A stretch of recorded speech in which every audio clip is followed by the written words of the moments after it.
নেত্রকোনার হাওর অঞ্চলে পুরোদমে শুরু হয়েছে আগাম জাতের ধান কাটা ও মাড়াইয়ের কাজ। বাজারে দাম ভালো থাকায় লাভের আশা করছেন কৃষকরা। নেত্রকোনা থেকে আরো জানিয়েছেন সহকর্মী সোহান আহমেদ কাকন।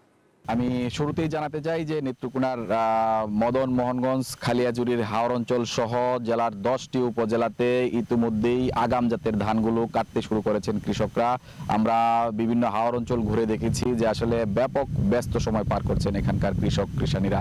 ইতিমধ্যেই ধান কিনতে আসছেন দেশের বিভিন্ন অঞ্চল থেকে, যেগুলো আসলে প্রতি বছর ভৈরব, চট্টগ্রাম সহ পাইকাররা তারা কিন্তু ইতিমধ্যেই ধান কিনতে এখানে আসছেন এবং হাওর অঞ্চলে ইতিমধ্যেই আগাম জাতের যে ধান 88 ধান, সেই 88 ধান কিন্তু পেকেছে এবং সেগুলোই কিন্তু কৃষকরা কাটতে শুরু করেছেন। আগামী 2 থেকে 5 দিনের মধ্যে পুরোদমে কিন্তু এই নেত্রকোনার হাওর অঞ্চলে ধান কাটা শুরু হবে বলে আমাদেরকে জানিয়েছেন এখানকার যে বান্ডেল থাকলে প্রতি সেনমানিতে টাকা বাঁচবে।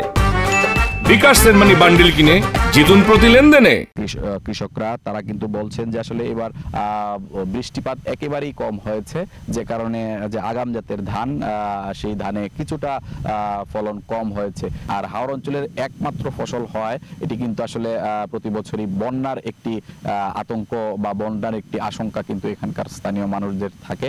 সেজন্যই কিন্তু নেত্রকোনা পানি উন্নয়ন বোর্ডের আওতায় কিন্তু প্রায় 46 কিলোমিটার বাঁধ করা হয়েছে, যা প্রায় ব্যয় হয়েছে 31 কোটি টাকা।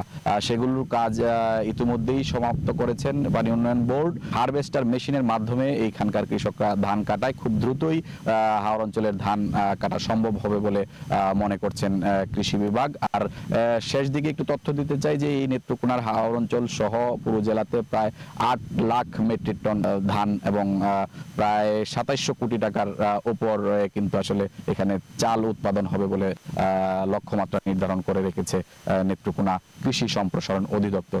এই ছিল আমার কাছে নেত্রকোনার হাওর অঞ্চল সহ বিভিন্ন এলাকায় যে ধান কর্তনের পরিস্থিতির সবশেষ।